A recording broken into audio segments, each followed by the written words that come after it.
ஏறத்தாழ சில மணி நேரங்கள்லேயே அது 20 லட்சம் பார்வையாளர்களை கடந்து இருக்கு. இப்போ இங்கே முற்போக்கு பேசுகிறவங்க, புரட்சிகரமான கருத்தை பேசுகிறவங்க, சாதி மறுப்பு பேசுகிறவங்கெல்லாம் இந்த கருத்துக்கு ஆள் திரட்டுவதற்கு, அணி திரட்டுவதற்கு எவ்வளோ பாடுபடுறாங்கன்னு நமக்கு தெரியும். வெறும் 50 பேர்லேருந்து 500 பேரை திரட்டுவதற்கான அரசியல் கட்சிக்காக ஆயுள் முழுக்க உழைக்கிறவர்களே எனக்கு தெரியும்.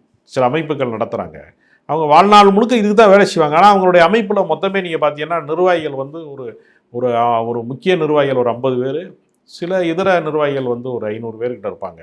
அவங்க ஒரு மாநாடு போட்டாங்கன்னா அதிகபட்சம் வருஷத்துக்கு ஒரு முறை ஒரு 5000 பேர் கூடுவாங்க.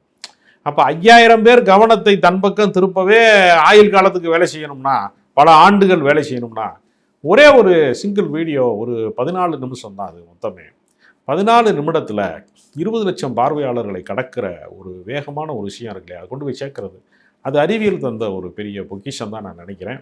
ஏன்னா இன்றைக்கி வந்து எல்லார் கைகள்லேயுமே கைபேசி, அலைபேசி இல்லாத ஆட்களே இல்லை. அப்போ ரொம்ப எளிதாக போய் சென்றடையுது. இப்போ சினிமா மாதிரி பெரிய மீடியாவில் வந்து கோடிக்கணக்கில் செலவு பண்ணி குப்பை படம் எடுக்கிறான். எந்த சமூக கருத்தும் கிடையாது, எந்த எமோஷனலும் கிடையாது. ரொம்ப மொக்கையான படங்களை எல்லாம் 300 கோடிக்கு எடுக்கிறேன், 500 கோடிக்கு எடுக்கிறேன்னு தண்டிக்கிறான் ரசிகர்களை.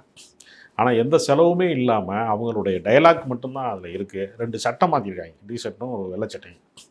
அதுக்குள்ளே இவ்வளோ பெரிய சமூக கருத்தையும் மாற்றத்தை விதைக்க முடியும்னா இதை யாரும் நீக்கிறதுக்கு வாய்ப்பு இல்லை.